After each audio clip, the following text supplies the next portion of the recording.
Maëvis, regardez-moi ce maquillage. Non, si je ne reproduis pas ça, on change mon nom dans le Yaoundé ici. Allez, reproduisons ce look en mode story time. Maman, je vais vous raconter comment j'ai perdu une des clientes les plus riches de mon carnet d'adresses à cause de son mari. Non. Non, le père là m'avait fait ça dur.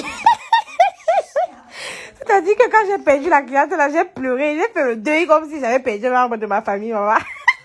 Bon, bref, je vous raconte à partir du début. Alors, c'est une histoire qui est plutôt récente par rapport à ce que je vous raconte habituellement. Il s'agit d'une cliente qui m'a contactée en fin 2021 et qui est tout de suite devenue accro à mes maquillages. C'est-à-dire que cette dame, non. Oh, cette dame, c'était du miel. Cette dame, c'était du croche. Cette dame, c'était du cœur. Maman, elle avait mis les organes. C'est-à-dire que chaque semaine, je partais chez elle.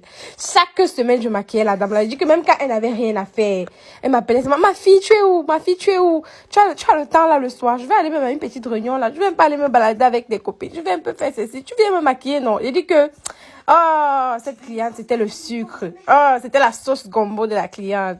Je dis que à chaque fois qu'elle m'appelait, je ne rentrais pas avec moins de 15 000 francs. C'est-à-dire que tu pars maquiller quelqu'un qui n'habite pas loin de chez toi, quelqu'un qui ne va pas te fatiguer, c'est-à-dire elle ne veut pas de faux cils, elle ne veut pas de mascara, elle ne veut pas de ceci, elle ne veut pas de... C'est-à-dire, elle veut juste en fait que tu sois avec elle. En gros, il y a ce genre de cliente-là. Boboétique d'abord, qui te donne ce que tu veux comme tu veux.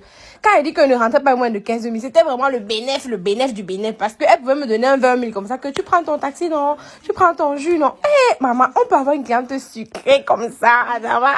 Boboétique, le genre que j'aime. Imaginez, chaque semaine, parfois 2 fois par semaine, je partais chez elle.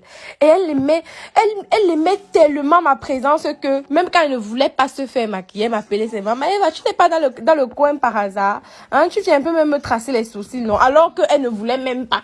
Et s'il vous plaît, elle avait déjà un traçage de sourcils permanent. Donc, imaginez, je ne faisais même rien. Elle n'aimait même pas trop les concealers là. Donc, en gros, elle aimait plus ma présence que le fait de se faire maquiller et tout ça là. Parce que, c'est pas pour me vanter, mais il faut avouer que c'est quand même de bonne compagnie.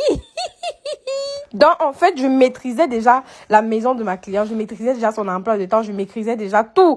Genre, je passais tellement de temps chez elle, je passais tellement de fois par semaine que elle avait déjà bien confiance en moi. Et comme voilà, je suis une personne qui joue beaucoup avec les enfants, je jouais toujours tellement avec ses enfants que la confiance était déjà installée, en fait. C'est-à-dire que elle pouvait même me laisser chez elle, elle sort, elle revient, elle sait que non, c'est cool, Maëve à la maison et tout.